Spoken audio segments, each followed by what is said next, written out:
El 16 de agosto de 2025 quedó marcado por unas imágenes que, lejos de pasar inadvertidas, levantaron una polvareda en torno a tres nombres ya habituales en la crónica televisiva: Sofía Sueskun, Kiko Jiménez y el controvertido Juan Faro.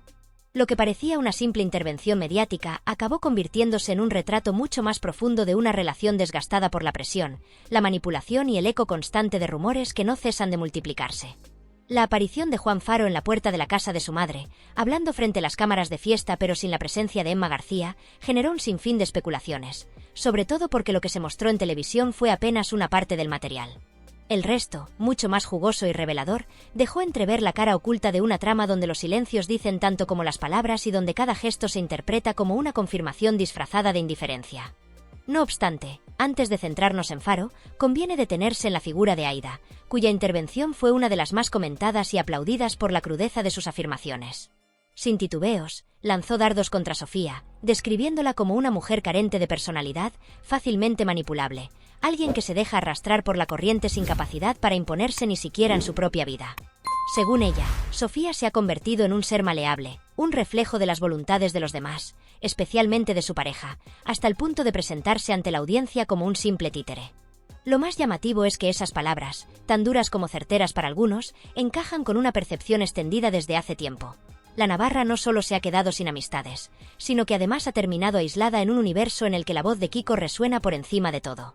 Y es que Aida tampoco tuvo reparos en dirigir sus críticas hacia Jiménez, a quien definió sin medias tintas como un manipulador nato, un hombre capaz de desgastar a quienes lo rodean con tal de mantener un control absoluto.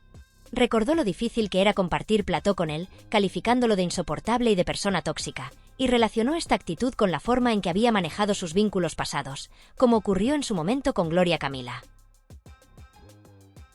De pronto, lo que parecían opiniones aisladas fueron encajando como piezas de un puzzle, porque otros testimonios, como el de Sergi Ferrer, ya habían advertido que en cuanto Sofía inició su romance con Kiko, todos sus amigos fueron desapareciendo como por arte de magia.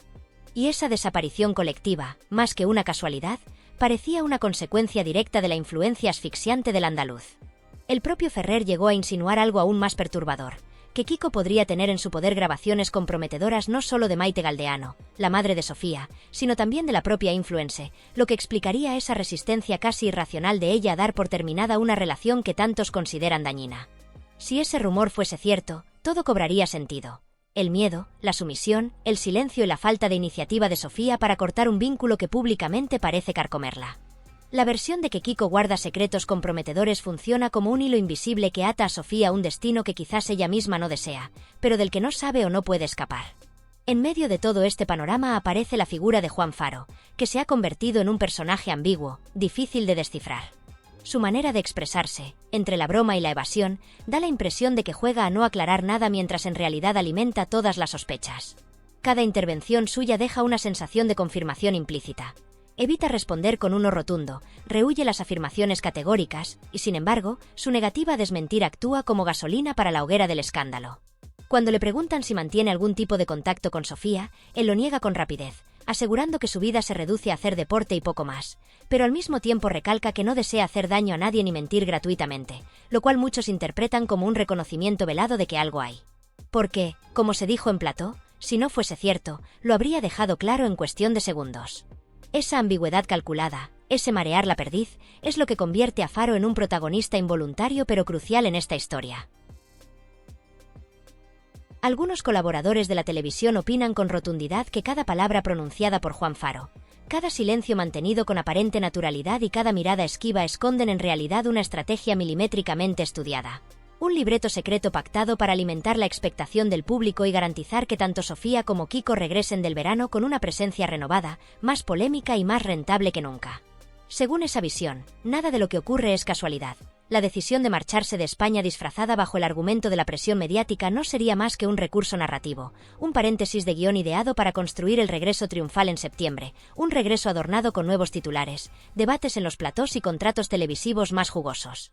En el mundo del entretenimiento nada resulta gratuito y muchos saben que la ausencia también puede convertirse en un producto de consumo, una herramienta que alimenta la curiosidad de la audiencia, porque cuanto más silencio rodea a una pareja mediática, mayor es el ruido que genera su vuelta.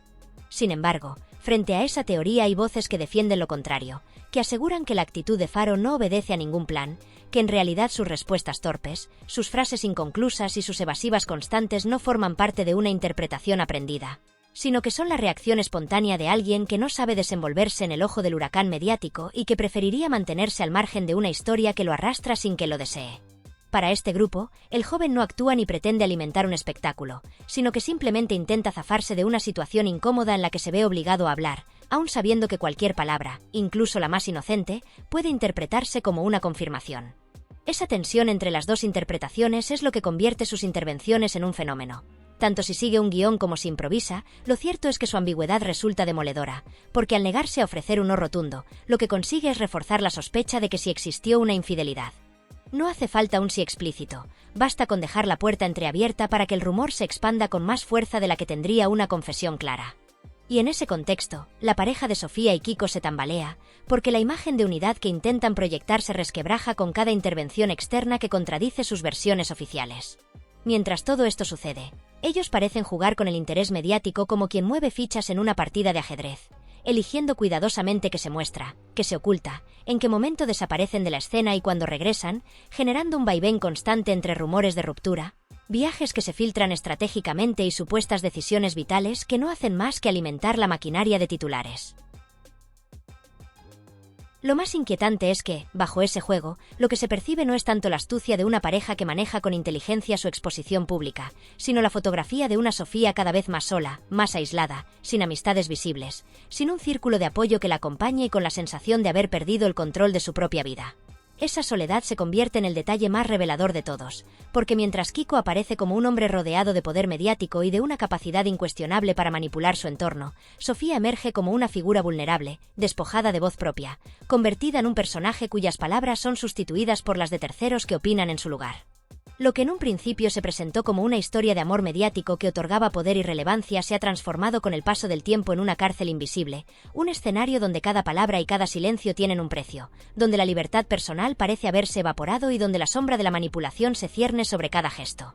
En esta radiografía de pareja lo que queda es una imagen marcada por la desconfianza, por la fragilidad y por la constante sensación de que nada es lo que aparenta. Las declaraciones de Aida, que retrataron a Sofía como una mujer carente de personalidad, un ser fácilmente moldeable por la voluntad de los demás, se suman a la ambigüedad calculada de Juan Faro, que sin decirlo del todo consigue que medio país crea en la existencia de una infidelidad, y al recuerdo de quienes conocieron a Sofía antes de entrar en la órbita de Kiko, cuando todavía contaba con amistades y una vida social más allá de su pareja. Todo ello dibuja un retrato inquietante, un mosaico de piezas que encajan para mostrar una relación donde la sinceridad brilla por su ausencia, donde la autonomía se ha desvanecido y donde la manipulación se convierte en el elemento central. La transparencia desaparece, el rumor sustituye a la verdad, la estrategia televisiva pesa más que la emoción genuina y lo que queda es un espectáculo de poder, silencio y sospecha que mantiene en vilo tanto a la audiencia como a quienes intentan descifrar, desde fuera, qué parte de esta historia pertenece a la realidad y cuál es fruto de la representación. La situación que rodea a Sofía y Kiko ha terminado por convertirse en un auténtico fenómeno mediático. Lo que en un principio parecía un simple episodio anecdótico dentro del interminable carrusel de noticias del corazón, pronto adquirió un carácter casi de tragedia pública, con rumores, filtraciones y silencios que pesaban más que cualquier declaración. De repente, todo el mundo hablaba de un mismo asunto, la enigmática decisión de la pareja de abandonar España de manera precipitada. La versión oficial transmitida a los medios insistía en que el motivo principal era la presión insoportable que sentían sobre sus hombros, un acoso constante de cámaras, titulares y comentarios en redes sociales que había convertido su día a día en un campo de minas. Sin embargo, muchos observadores no se conformaban con esa explicación. Entre las bambalinas del espectáculo televisivo comenzó a correr la sospecha de que el viaje no era otra cosa que unas vacaciones ya organizadas con antelación, camufladas bajo el disfraz de la urgencia. Ella misma, días antes de todo este revuelo, había deslizado en su perfil público unas frases que parecían inocentes. Hablaba de maletas, de escapadas estivales, de la ilusión de desconectar. Y esa aparente coincidencia entre lo dicho entonces y lo hecho ahora alimentó las teorías de que todo respondía a una estrategia, un movimiento perfectamente calculado para regresar con más fuerza, revalorizar su imagen y multiplicar su caché en los platós. En medio de esa tormenta de versiones cruzadas apareció un nombre propio que, sin buscarlo, al menos según su versión, se convirtió en una pieza clave del relato: Juan. Su papel resultó desconcertante desde el primer instante. Invitado a pronunciarse en entrevistas y conexiones en directo, su postura fue rotunda en un aspecto. Nunca, bajo ningún concepto, ha aceptado dinero por hablar. Ni un solo euro, repetía una y otra vez, con la insistencia de quien sabe que será puesto en duda. Aseguraba que había recibido ofertas mareantes, propuestas económicas de esas que hacen tambalear a cualquiera, pero que las había rechazado todas con la misma serenidad con la que afirmaba no tener interés en protagonizar escándalos.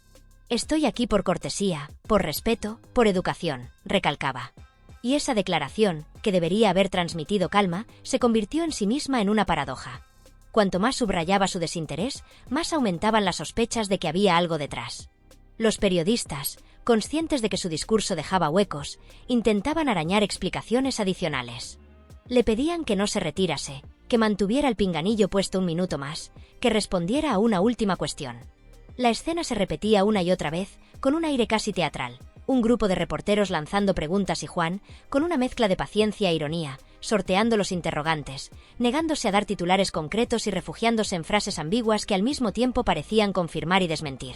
De ese tira y afloja nació uno de los capítulos más comentados, el supuesto bloqueo en redes sociales. Se dijo que había sido él quien había decidido apartar a Sofía de sus contactos digitales, una acción que, en el mundo actual, tiene tanto peso como un portazo en la cara. Y esa simple acción encendió un debate que parecía no tener fin.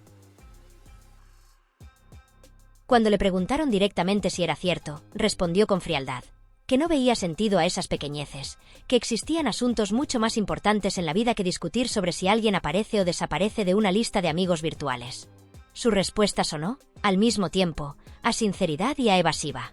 Algunos lo interpretaron como la reacción lógica de quien realmente no da importancia a las redes, pero otros lo leyeron como una maniobra de distracción. Si no contestas con claridad, el misterio se alarga, y con él el interés mediático. Y mientras todo esto sucedía, se abría otro frente, el origen de las filtraciones. Porque más allá de las sospechas, alguien, en algún punto, había hecho llegar información privada a los medios. Juan, tajante, negó ser el responsable. No solo lo negó, sino que acusó indirectamente al círculo íntimo de Sofía, asegurando que todo apuntaba a que una amiga cercana había sido la que filtró datos delicados.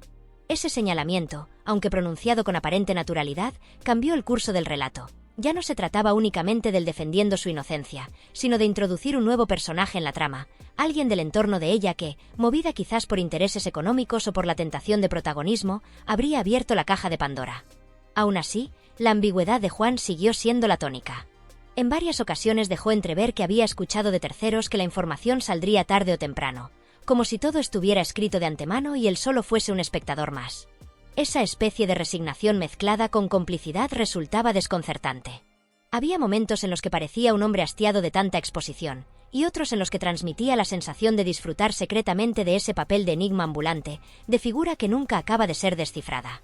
Los tertulianos televisivos, acostumbrados a diseccionar cada gesto, cada palabra y cada silencio, se dividieron en sus interpretaciones. Algunos valoraban positivamente su manera de afrontar la situación, argumentando que cualquiera en su lugar habría reaccionado con soberbia, dando portazos o mostrando desprecio a la prensa, y que él, en cambio, mantenía un tono amable, incluso bromista, como si no le pesara la carga del escrutinio público.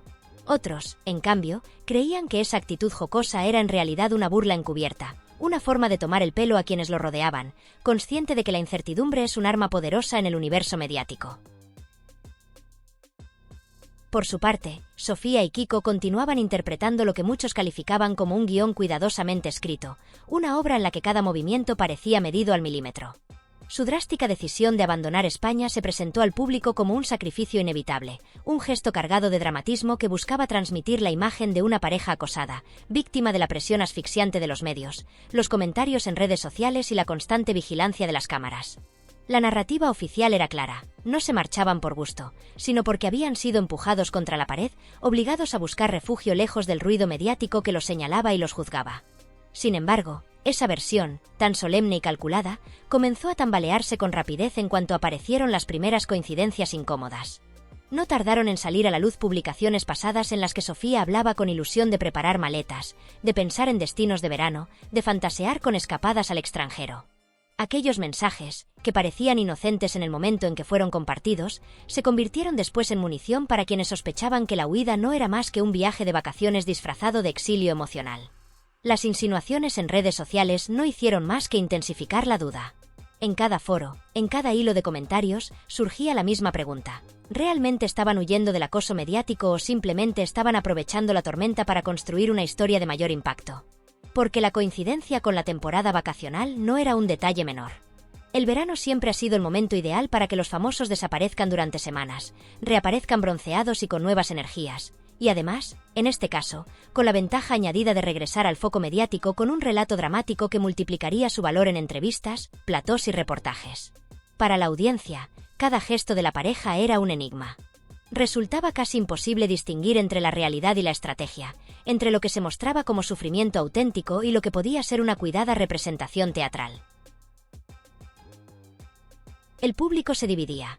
Estaban quienes defendían la versión de que Sofía y Kiko habían llegado a un punto de saturación insostenible y que, por pura supervivencia, habían tomado la decisión de marcharse. Y estaban, por el contrario, los que sospechaban que todo respondía a un plan mucho más ambicioso, diseñado para mantenerlos en el centro del interés colectivo sin necesidad de pronunciar una sola palabra. La duda se convirtió en el combustible perfecto para mantener viva la conversación. En ese trasfondo turbulento, quedaba flotando la sensación de que nadie decía toda la verdad. Ni Sofía, con su silencio cada vez más largo y enigmático, ni Kiko, que se mostraba desafiante en ocasiones y ambiguo en otras, ni Juan, cuya presencia se había convertido en un misterio añadido al relato. Cada uno parecía jugar su propia partida de ajedrez mediático, moviendo piezas con cautela, midiendo hasta la última palabra, dosificando silencios y revelaciones, cuidando de no cerrar puertas futuras que pudieran resultar útiles. Esa falta de claridad, lejos de apaciguar el interés, lo alimentaba con mayor fuerza. Porque lo que nunca se decía con rotundidad se interpretaba con mayor intensidad en los programas de televisión, en los titulares de prensa digital y, sobre todo, en las interminables tertulias de redes sociales. El espectáculo crecía como una bola de nieve cuesta abajo. Cada nuevo comentario, cada insinuación de un tertuliano, cada rumor contradictorio añadía capas a la historia.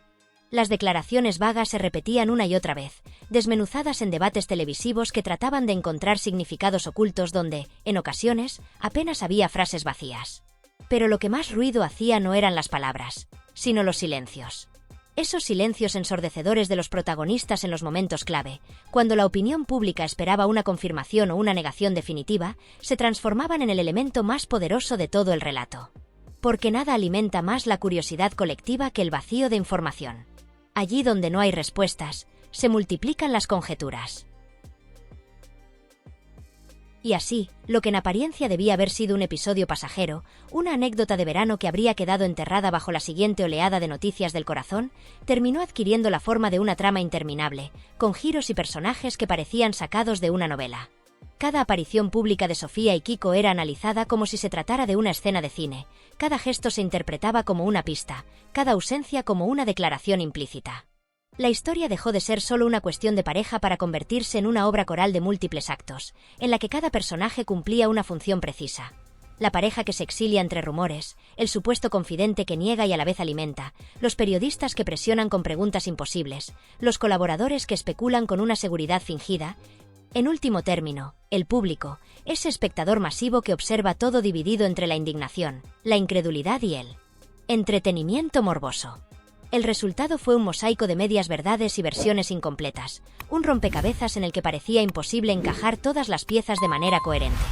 La única certeza que se podía extraer de todo aquello era que, cuanto más se negaba un secreto, más se multiplicaba el deseo de descubrirlo. Porque en este tipo de relatos, la verdad no es lo que se cuenta, sino lo que se oculta, y el silencio, lejos de apagar la curiosidad, la enciende hasta el extremo.